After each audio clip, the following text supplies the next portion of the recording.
From The Office to The White Lotus to now All Her Fault, Jake Lacy knows how to stand out amongst an ensemble cast. Thanks for chatting with me. Tell us what this show's all about.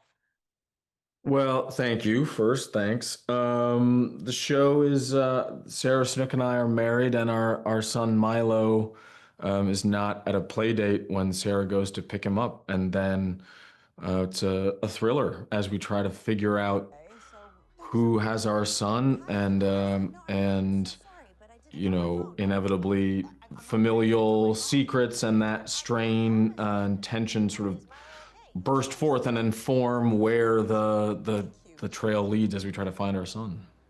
It's a parent's worst nightmare, but all these secrets unfold across the 8 episodes. What was so exciting about like reading these scripts and knowing, okay, that's where this character is, that's where this character is. We can't talk spoilers because people need to see the show, but what was so exciting as an actor to get to play this great role? Well, I didn't know the extent of my character's involvement and what's occurred until I got to Melbourne, where we shot most of this. So I was already excited to do it, and then to have Minkie, the director of the first block, go like, this is what happens, right?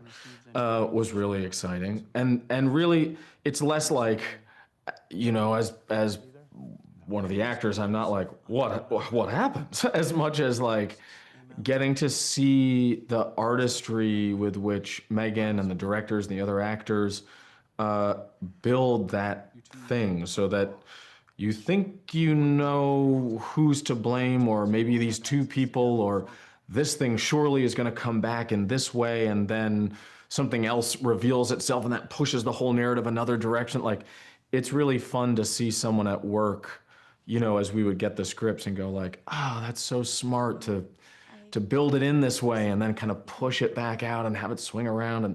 And so that was really cool. And then you get to fulfill that. You get to like play pretend. You get to like, be the one to do it. So that's really fun. All Her Fault is one of the best shows you will see this fall. It's from Megan Gallagher, Minkie Spiro. Megan, how did you come across this story? Because you were the showrunner here. This show is so good. Well, thank you very much. I was lucky enough to be brought the project from Carnival Films, which is a British company I've worked with before.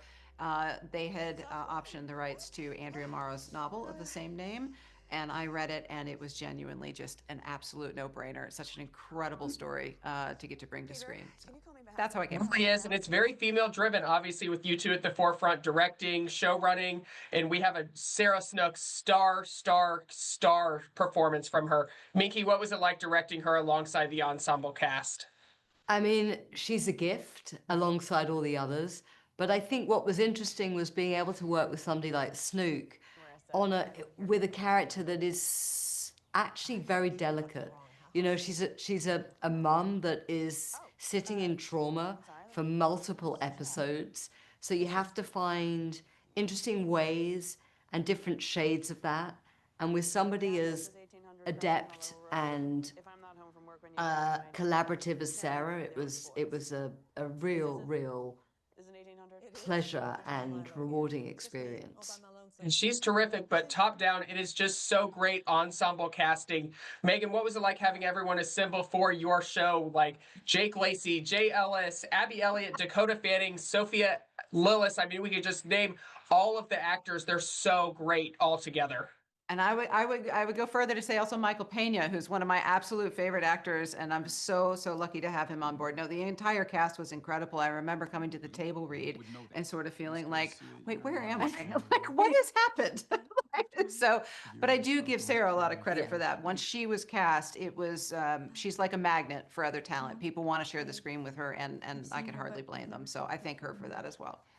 She's an executive producer on this too. Minkie, what was it like working with her? Obviously, she's doing the acting, but then she has a role behind the scenes as well. Tell us a little bit about that. I mean, what's brilliant about Sarah is, she's ridiculously talented, but she's also the most divine human. And I think given that we relocated the show to Melbourne for her, she was very instrumental in really helping all the cast that flew in to relocate with their families to be on the show. She really was instrumental in just making sure both behind the scenes and in front of the camera, everyone was in a good space. Show is so exciting. There's so many secrets that are unfolded over these 8 episodes. Megan, what do you hope people take away from watching All Her Fault? First and foremost, I hope people are entertained. It's a genre show. It's a thriller. It's meant to keep you guessing. It's meant to keep you up late at night and make you tired for work the next day because you watched too many episodes because you couldn't stop. So that's the first thing. But thematically and on a deeper emotional level, I hope it sparks a bit of a conversation about working mothers and how stretched thin they are and that situation today because it feels untenable. And I'm glad that we have a show that's really addressing the issue. Certainly did that for me. I could not stop watching. It is such a great binge. All Her Fault on Peacock. Minkie, Megan, thank you both so much. Thank you.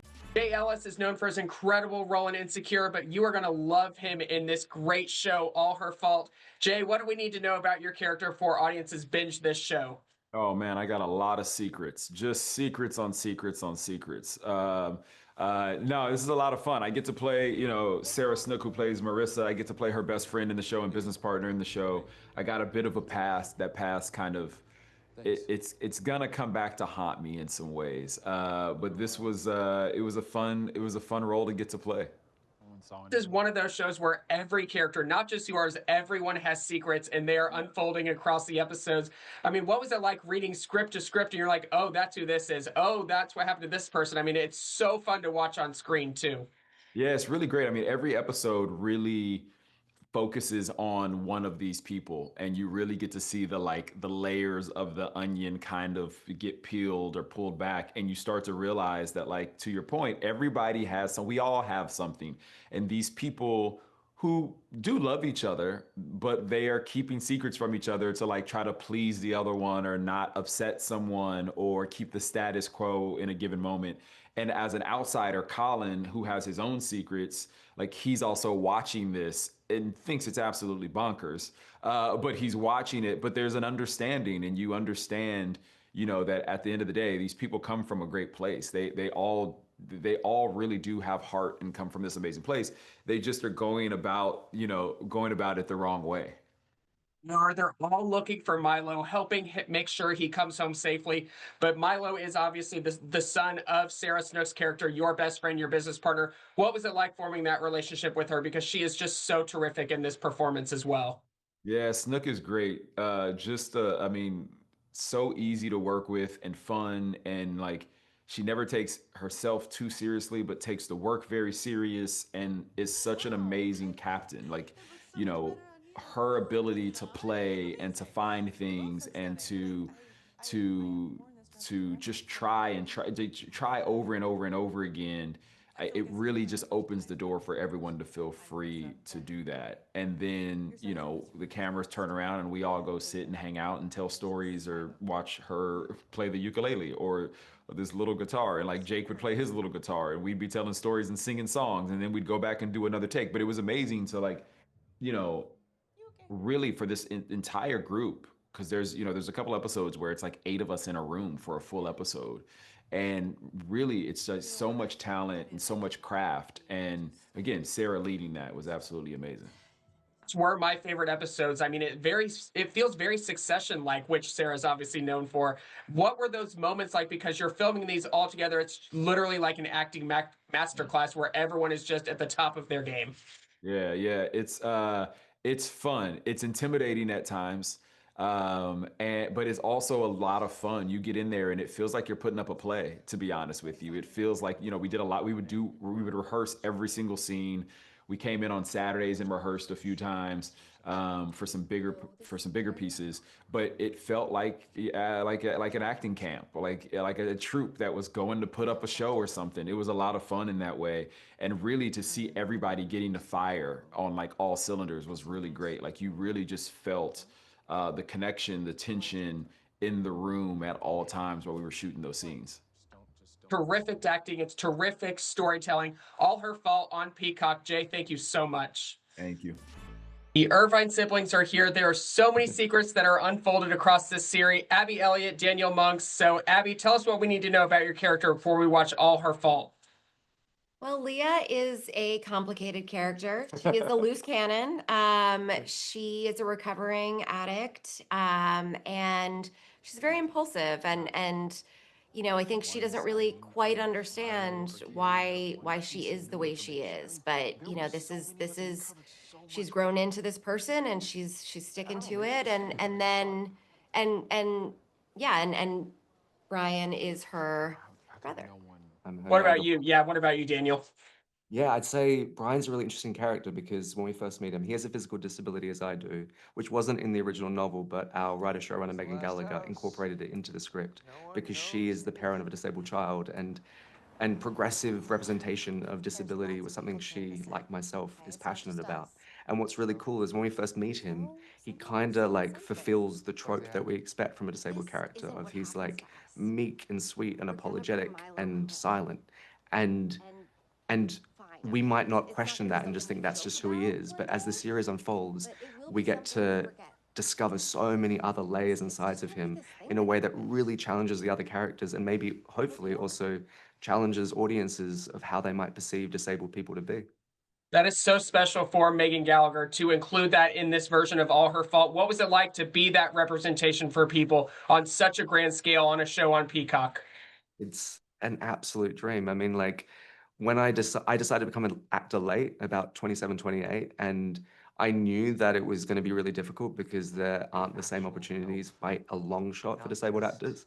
But a lot of what like kept me going was knowing that like if I could have any kind of success in doing what I love, then it could actually have, real impacts for my community and also for other disabled actors and artists and stuff. And so like to be able to not only tell this story, which is one that I really like believe in, and a disabled narrative that I think is really important to share, but also to do it on a platform as wide-reaching as Peacock is just like an absolute dream come true. Yeah.